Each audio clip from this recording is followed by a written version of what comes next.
전능하사 천지를 만드신 하나님 아버지를 내가 믿사오며 그 외아들 우리 주 예수 그리스도를 믿사오니 이는 성령으로 잉태하사 동정녀 마리아에게 나시고 본디오 빌라도에게 고난을 받으사 십자가에 못 박혀 죽으시고 장사한 지 사흘 만에 죽은 자 가운데서 다시 살아나시며 하늘에 오르사 전능하신 하나님 우편에 앉아 계시다가 저리로서 산자와 죽은 자를 심판하러 오시리라.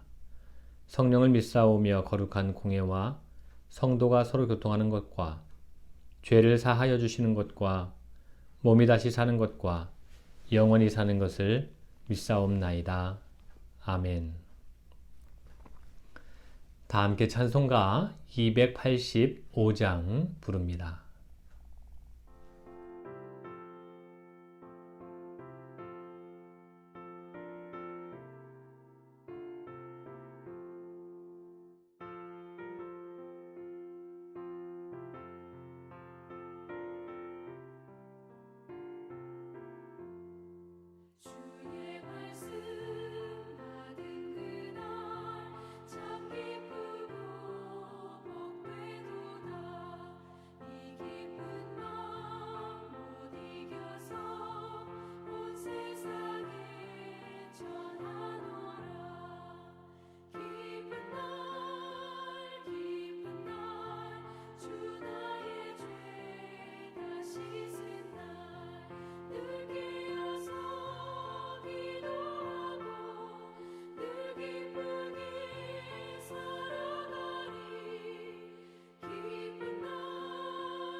이 시간 함께 나눌 하나님의 말씀은 창세기 3장 1절부터 7절까지의 말씀입니다. 봉독합니다. 그런데 뱀은 여호와 하나님이 지으신 들짐승 중에 가장 간교하니라. 뱀이 여자에게 물어 이르되 하나님이 참으로 너희에게 동산 모든 나무의 열매를 먹지 말라 하시더냐. 여자가 뱀에게 말하되 동산 나무의 열매를 우리가 먹을 수 있으나 동산 중앙에 있는 나무의 열매는 하나님의 말씀에 너희는 먹지도 말고 만지지도 말라 너희가 죽을까 하노라 하셨느니라. 뱀이 여자에게 이르되 너희가 결코 죽지 아니하리라. 너희가 그것을 먹는 날에는 너희 눈이 밝아져 하나님과 같이 되어 선악을 알 줄 하나님이 아심이니라. 여자가 그 나무를 본즉 먹음직도 하고 보암직도 하고 지혜롭게 할 만큼 탐스럽기도 한 나무인지라. 여자가 그 열매를 따먹고 자기와 함께 있는 남편에게도 주매 그도 먹은지라. 이에 그들의 눈이 밝아져 자기들이 벗은 줄을 알고 무화과 나무 잎을 엮어 치마로 삼았더라. 아멘. 반갑습니다. 오늘은 선악과를 먹게 한 뱀에 대해서 생각해 보고자 합니다. 오늘 우리가 읽은 본문을 보면 뱀이 등장해서 여자를 유혹해 선악과를 먹게 하죠. 그리고 이로 말미암아 사람이 타락하고 죄가 시작되는 것을 볼 수 있습니다. 1절에 등장하는 가장 간교한 뱀은 사탄 내지는 마귀의 상징임을 쉽게 알 수 있습니다. 그리고 동시에 왜 하나님께서는 굳이 사탄을 만드셔서 사람으로 하여금 죄를 짓게 하는가 하는 물음이 생기게 되죠. 이러한 질문은 선한 하나님께서 도대체 왜 악을 만들어 놓으셨을까 하는 물음과 연관이 됩니다. 여러분들의 생각은 어떤지요? 사실 선과 악의 문제는 많은 논쟁을 불러일으켰고 또 대답이 쉽지 않은 주제인 것은 사실입니다. 문제의 초점은 선한 하나님에게서 어떻게 악이 나올 수 있는가에 있습니다.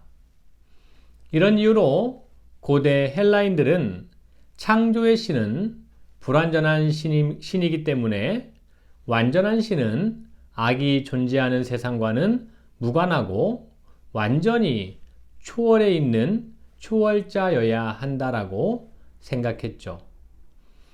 이 문제에 대해서 어떻게 대답을 찾아가야 될까요? 이에 대해 우리가 늘 경험하는 빛과 어둠이라는 대상을 통해서 설명을 해보면 보다 이해가 쉬울 것입니다. 하나님의 창조 이야기에 보면 하나님께서 빛을 만드시는 이야기가 나옵니다. 그런데 어두움을 따로 만드시는 이야기는 없습니다. 왜 그럴까요? 이유는 단순합니다. 어두움은 별도로 존재하는 것이 아니라 어둠이라는 것은 빛이 없는 상태이기 때문입니다. 빛을 차단하면 어두움은 저절로 생겨나죠. 즉, 빛의 결핍이 어두움인 셈입니다. 빛을 잃으면 잃을수록 어둠이 짙어집니다. 이것은 그 반대도 마찬가지죠. 빛이 밝을수록 어둠은 사라집니다. 또 하나의 예를 든다면 그림자를 생각해 볼 수 있죠. 그림자는 빛을 가리면 저절로 생겨나는 것이지 그림자를 따로 만드는 것이 아닙니다. 어떤 실체가 있다면 그에 따른 그림자는 있게 마련이죠. 선과 악을 같은 방법으로 생각해 볼 수 있습니다. 선한 하나님께서는 모든 것을 선하게 만들어 놓으셨습니다. 그런데 선이 존재한다는 것은 동시에 악이 있을 수밖에 없다는 뜻이기도 하죠. 악이 없다면 선이라는 개념 자체가 성립될 수 없고 무의미하기 때문입니다. 그러면 악은 어떤 존재일까요? 빛과 어둠의 관계에서 어두움과 비교해 보면 이해하기 쉬울 것입니다. 하나님께서 악을 별도로 만드신 것이 아니라 선을 만들면 악이 저절로 생겨나게 되죠. 마치 그림자처럼 말이죠. 그리고 악은 곧 선의 결핍이라고 할 수 있습니다. 이런 현상은 만물의 자명한 이치이기도 합니다. 완전한 그리고 선한 사랑의 하나님이 계신다면 당연히 불완전한 악한 존재가 생겨나게 되죠. 이것을 성경에서는 사탄 혹은 마귀라고 말할 수 있습니다. 이 세상에는 온갖 죄의 행태들이 있습니다. 그런데 이런 죄의 근저에 깔린 죄의 속성은 오늘 본문 중에 뱀이 여자를 유혹하는 말 속에 들어 있습니다. 5절을 제가 다시 한번 읽어보겠습니다. 너희가 그것을 먹는 날에는 너희 눈이 밝아져 하나님과 같이 되어 선악을 알 줄 하나님이 아심이니라. 뱀은 여자에게 선악과를 먹으면 하나님과 같이 혹은 하나님처럼 된다고 말하고 있습니다. 뱀이 여자에게 말한 하나님과 같이 된다는 것이 무엇을 의미할까요? 외아들을 내어주시기까지 세상을 사랑하시는 그 하나님의 마음을 이야기하는 것일까요? 모든 죄인을 용서하시고 이해하시고 또 받아주시는 이런 하나님의 마음을 갖는다는 것을 의미할까요? 아니죠. 그런 마음이라면 전혀 문제될 것이 없습니다. 죄의 화신으로서 죄를 짓도록 부추기는 악마의 속성은 몇 가지로 생각해 볼 수 있습니다. 그중 첫 번째는 속임수라는 것이죠. 마귀의 두드러지는 특징 중에 으뜸은 거짓과 속임수입니다. 본문에서도 마귀는 여자를 교묘하게 속이고 있죠. 마귀는 항상 그럴듯한 거짓과 속임수를 동원하는데 마귀의 가장 큰 무기는 속임수라고 할 수 있습니다. 이런 속임수는 다방면에서 나타납니다. 영적인 부분에서는 환상, 환청, 꿈, 예언 등의 거짓 기사와 능력을 동원하는 경우가 있습니다. 또한 성경과 교리 등을 오해하거나 혹은 곡해하게 해서 잘못된 신앙에 빠지게 하죠. 마귀가 동원하는 속임수는 대단히 위험한데 그 이유는 항상 가짜가 진짜보다 더 그럴듯하게 느껴지기 때문이죠. 따라서 마귀의 속임수에서 벗어나려면 끊임없이 경각심을 가지고 대비해야 합니다. 그 대비에 대한 구체적인 방법은 성경과 교리 혹은 영적인 문제에 대한 기초적인 이해를 충실하게 하는 것이죠. 즉, 바르게 이해하는 것, 상식에 따라서 바르게 이해하는 것, 그것이 마귀의 속임수를 이기는 지름길입니다. 바른 이해로 기초해서 마귀에게 생각과 마음, 감정 등에서 빈틈을 보이지 않는 것이 매우 중요한 자세라고 할 수 있죠. 두 번째는 교만입니다. 성경의 원리는 물처럼 낮아져서 섬기는 데에 있고 사탄의 영은 끊임없이 자기를 높여서 지배하고 다스리는 데에 있습니다. 이 둘은 서로 낮아지는 원리와 높아지는 원리로 대비됩니다.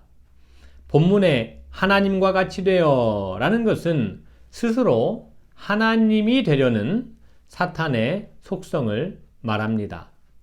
마귀, 즉 죄의 속성은 스스로 하나님이 되어서 자기 뜻대로, 자기 마음대로 하고 싶어 합니다.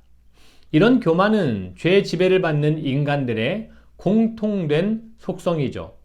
마귀의 영은 거짓 겸손으로 자신을 감추고 하나님의 이름으로 등장하기 때문에 속아 넘어가기 아주 쉽습니다. 마귀에게 속지 않는 첩경은 따라서 낮아짐과 섬김이죠. 바른 이해와 낮아짐과 그리고 섬김 이외에 마귀를 이기는 길은 없다고 해도 과언이 아닙니다. 마지막 세 번째는 위법입니다. 하나님은 법이십니다. 하나님이 법이시기 때문에 그분이 만든 모든 피조물에는 법이 주어져 있습니다. 그리고 그 법대로 살아가죠. 따라서 동식물은 물론 우주의 천체들, 계절 등 모든 피조물들은 어느 것 하나 법을 지키지 않는 것이 없습니다. 그런데 마귀는 끊임없이 이 법을 파괴하려고 하죠. 마귀가 여자에게 선악과를 먹으라고 말하는 것도 결국 하나님과 맺은 법, 계약법을 지키지 말라는 뜻이었습니다. 성령의 법은 준법이고 마귀의 법은 위법이죠. 따라서 성령이 임한 사람은 하나님께서 만드신 자연의 법에 순응해서 심은 대로 거두려고 하지만 악령에 씌이면 심고 가꾸어서 거두려 하지 않고 어떠한 초자연적인 기적의 방법을 동원해서 자신의 욕심을 채우려고 하죠. 죄의 지배를 받는 악하고 음란한 세대는 늘 하늘의 표적을 구한다라는 것 또한 예수님께서 지적하신 내용이기도 합니다. 아무리 교육 수준이 높아져도, 아무리 과학기술이 발달해도 미신이 근절되지 않는 이유는 바로 여기에 있다고 할 수 있습니다. 사탄의 이런 속성은 곧 죄의 속성인데 본문에서는 이것을 하나님과 같이 되려는 마음으로 표현하고 있습니다. 그리고 사실 이 마음은 모든 인간들에게 있습니다. 사랑하는 여러분, 우리 안에 죄가 있습니다. 아니, 완전하신 하나님과 대비되게 불완전한 사람이라는 존재는, 나라는 존재는 죄로 가득하다라는 것을 알고 인정할 줄 알아야 합니다. 사실 거기에서부터가 바른 이해의 출발이라고 할 수 있습니다. 그리고 그것을 이해하는 만큼 겸손해질 수 있습니다. 높아지려고 하기보다 낮아지는 일에 익숙해질 수 있습니다. 그리고 하나님께서 우리의 삶에 주신 기본적인 법들을 지키면서 좋은 것을 심어 좋은 것을 거두는 삶을 지향하며 살아갈 수 있습니다. 이런 하루하루의 성실한 삶으로 나 자신을 어둠보다 빛으로 채워가는 그러한 진정 하나님의 형상과 모양대로 지음받은 인생을 살아갈 수 있기를 간절히 소망합니다. 주님 가르쳐 주신 기도하심으로 오늘 창세기 8번째 시간을 모두 마칩니다. 하늘에 계신 우리 아버지여, 이름이 거룩히 여김을 받으시오며 나라가 임하시오며 뜻이 하늘에서 이루어진 것 같이 땅에서도 이루어지이다. 오늘 우리에게 일용할 양식을 주시옵고 우리가 우리에게 죄 지은 자를 사하여 준 것 같이 우리 죄를 사하여 주시옵고 우리를 시험에 들게 하지 마시옵고 다만 악에서 구하시옵소서. 나라와 권세와 영광이 아버지께 영원히 있사옵나이다. 아멘. 날씨가 많이 추워졌습니다. 올겨울 들어 가장 추운 것 같은데 각별히 건강에 유의하시기를 바랍니다. 남은 한 주간도 주 안에서 평안하시기를 빕니다. 감사합니다.